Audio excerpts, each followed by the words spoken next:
malaikat Tuhan itu di Kristen memang banyak versi dalam persepsinya. Ada yang mengatakan bahwa ya yang disebut malaikat Tuhan itu adalah Tuhan berwujud manusia, istilahnya mereka teofani kan itu. Ya macam-macam, itu masih dalam gerakan-gerakan atau perbedaan-perbedaan persepsi. Orang Yahudi itu tidak berani langsung menyebut Yod Hei Wav Hei, itu nggak berani menyebut Yahweh, Yehovah, nggak berani. Intinya satu atau tiga jumlah Tuhan.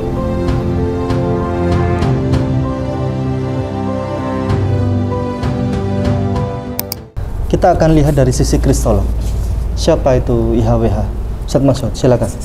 Ya, memang sebenarnya kalau orang Ibrani kan satu rumpun bahasanya dengan orang Arab. Kalau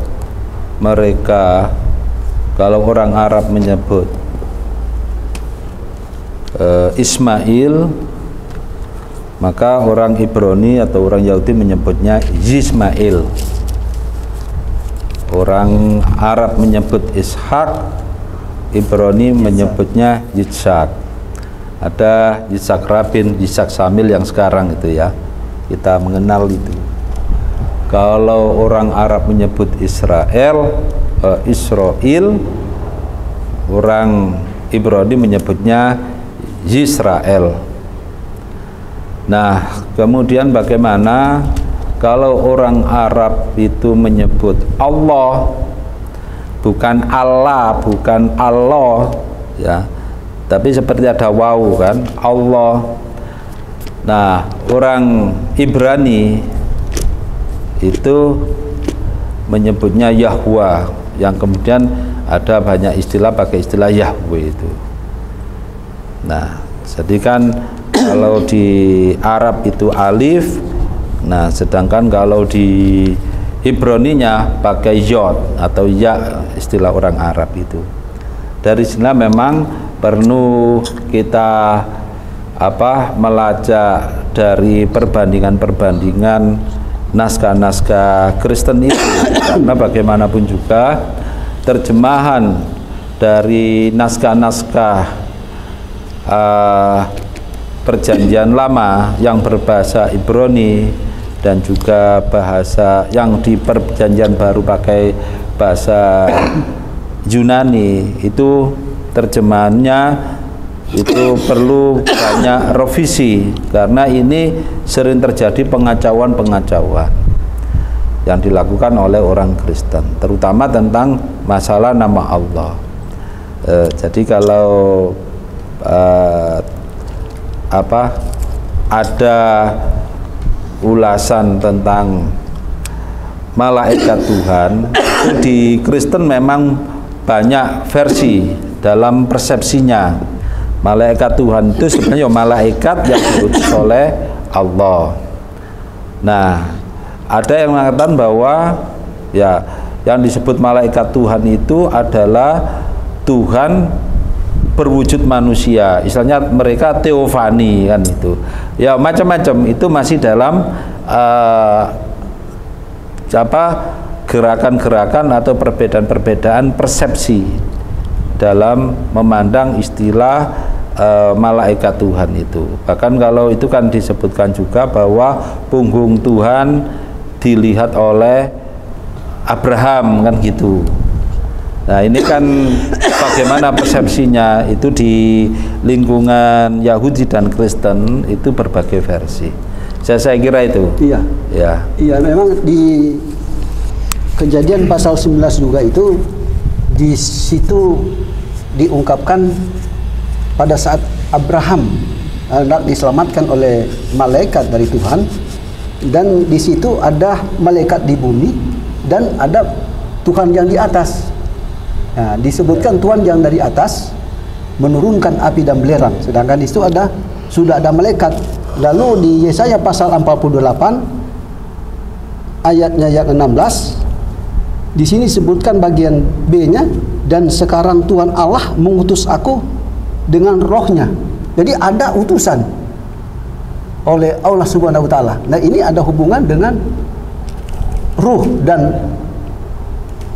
sama saja dengan malaikat, karena malaikat itu adalah utusan yang tidak kelihatan.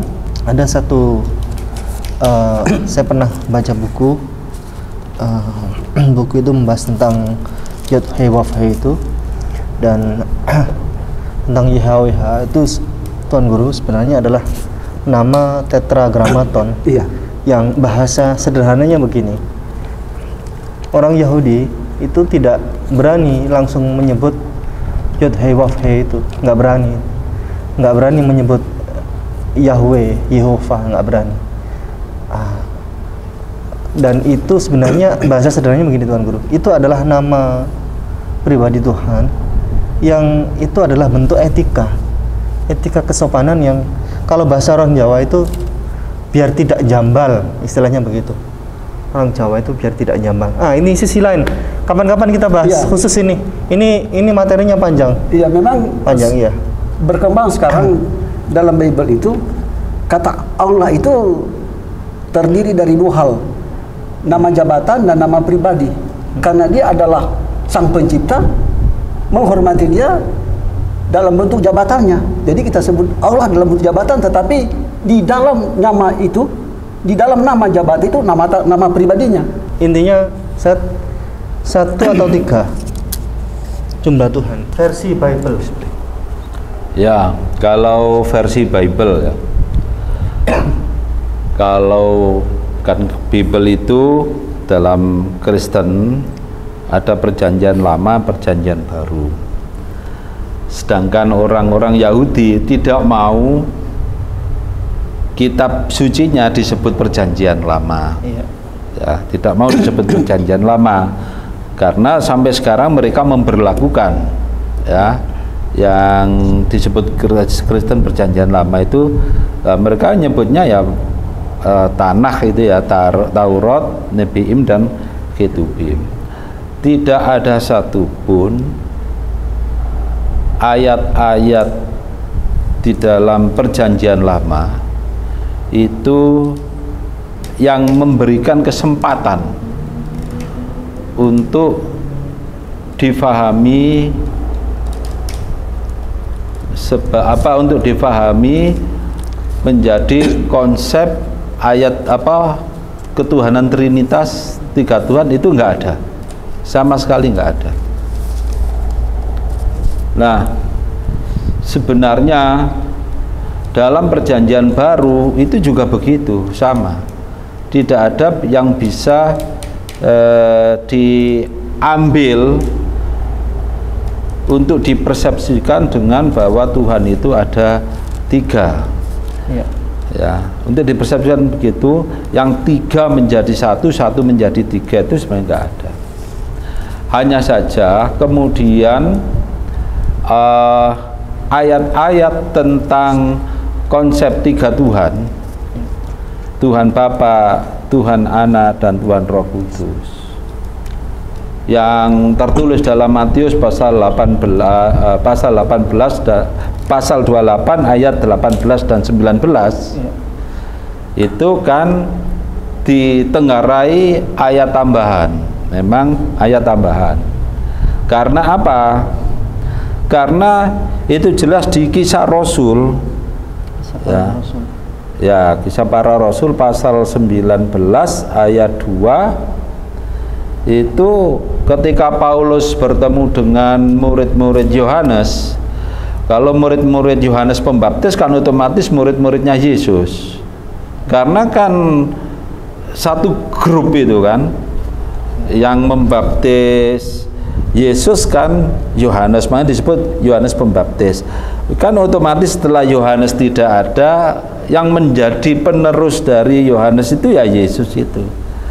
Lah di situ Paulus bercerita, ya, ketemu dengan mereka murid-murid Yohanes dan otomatis kan muridnya Yesus. Sudahkah kamu menerima Roh Kudus setelah kamu menjadi orang yang percaya? Nah, jawabnya para murid Yohanes yang otomatis jadi muridnya Yesus, belum, bahkan kami tidak pernah mendengar istilah Roh Kudus. Tuh kan ini murid-murid Yohanes, apalagi kan ada cerita pada waktu Yesus dibaptis turun roh berbentuk merpati ya. Nah, ternyata di Kisah Para Rasul 19 ayat 2 itu kan jelas disebutkan bahwa murid-murid Yohanes yang otomatis muridnya Yesus tidak pernah mendengar istilah Roh Kudus. Loh, kok di sini di Matius 28 ayat 19 ada istilah Bapa dan Anak dan Roh Kudus. Katanya ini disampaikan kepada murid-murid Yesus. Nah, sekarang manakah yang benar? Oleh karena itulah di sini disebutkan bahwa Matius 28 ayat 19 itu jelas bukan ucapan Yesus. Ya, seperti yang dikatakan oleh 76 pakar Bible yang tergabung dalam lembaga penelitian Jesus Seminar itu. Iya. Ya, jadi sebenarnya para pengikut Yesus itu meyakini adanya satu Tuhan yaitu Allah. Begitu pula sampai sekarang orang-orang Yahudi Bani Israel hanya mempercayai bahwa di alam semesta ini hanya ada Tuhan yakni Allah. Nah, istilah mereka itu Yahweh atau Yahwa, dan memang dulu mereka ya tidak begitu berani menyebut nama itu karena menurut mereka terlalu tinggi ya untuk disebutkan. Iya. Terlalu mulia untuk disebutkan, sehingga sering menyebutnya Adonai. Iya. Ya, atau El Shaddai dan lain-lain itu. Iya, memang ada di Alkitab itu ada 3 tokoh yang menyatakan bahwa Allah itu bukan 3 tetapi 1. Ya. Nah, pada Yesaya pasal 43 ayat 10 dan 11 disebutkan tidak ada Allah yang dibentuk sebelum dan sesudah aku. Itu perkataan Allah itu sendiri. Lalu kedua, Yohanes 17 ayat 3, mengenal hidup yang kekal itu mengakui Allah satu-satunya dan aku adalah utusan. Jadi Yesus. Allah sendiri dengan Yesus menyatakan hanya satu Allah dan Yesus adalah utusan. Baru yang ketiga yakni Matius pasal 16 ayat 16. Ada dialog antara Yesus sendiri dengan Rasul Petrus. Menurut engkau siapakah aku ini? Engkau adalah Mesias. Lalu pengertian Mesias yang diurapi, yang mengandung makna, dilantik untuk menyampaikan sabda Allah. Berarti dia nabi atau utusan. Nah, lalu dikonformasikan dengan perkataannya itu sendiri pada Yohanes pasal 13 ayat 13. Betul katamu itu, aku adalah Didaskalos Kai Kurius. Itu bahasa asli. Ya, artinya Kurius. Betul katamu, aku adalah guru dan Tuan. Ya, Tuan artinya bukan manusia. Iya. Jadi Tuhan bukan Tuhan. Kalau disebut Tuhan ini sangat menyimpang karena etimologi Tuhan itu nama sesembahan yang ada di langit, yang ada di sorga. Itu kita lihat dalam Google Translate, Google kosong. Kita cari etimologi Tuhan, maka dia akan tunjuk tuh yang, asal katanya tuh yang. Ini menurut kepercayaan Buddha dan Hindu sebagai sesamaan mereka.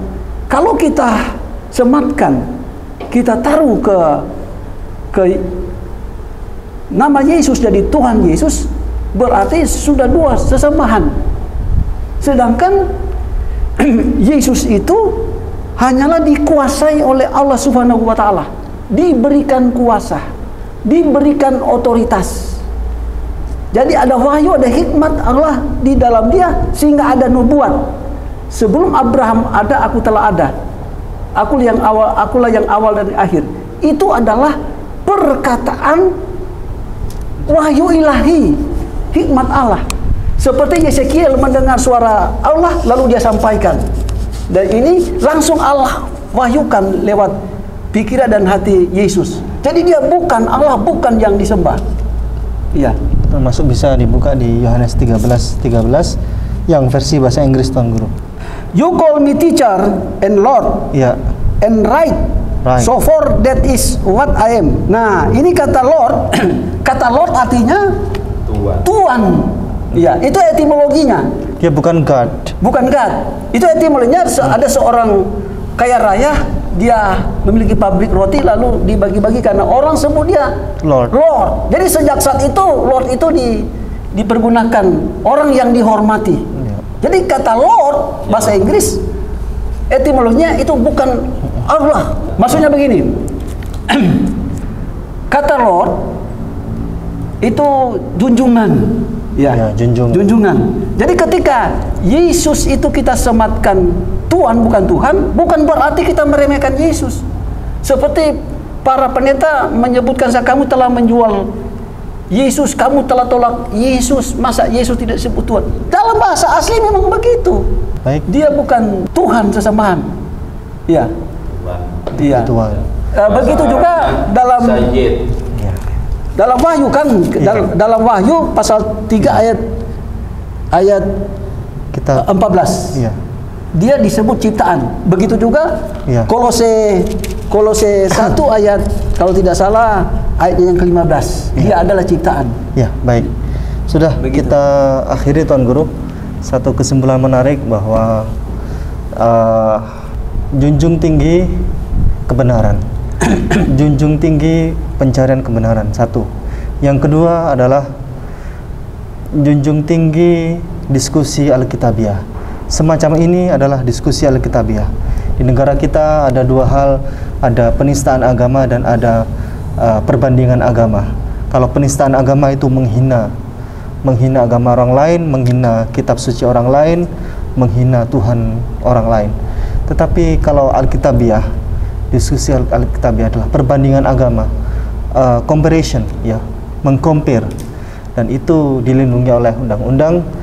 Ada sekolahnya, ada perguruan tingginya. Kalau di Kristen sekolah tinggi teologi, ya. Kalau di Islam itu namanya Fakultas Ushuluddin, perbandingan agama-agama. Kalau di Gontor itu jurusannya SAA, studi agama-agama, dan itu membahas semua agama-agama dalam lingkup Alkitabiah. Ada dalilnya, ada ayatnya. Yang disampaikan oleh Ustadz Masyhud dan oleh Tuan Guru Bapak dan Cemumek, semuanya ada dalilnya. Dan ini adalah bentuk hasanah ilmu pengetahuan. Demikian kita akhiri. Junjung tinggi persaudaraan, junjung tinggi persatuan dan kesatuan Indonesia. Jazakumullah khairan katsira. Assalamualaikum warahmatullahi wabarakatuh.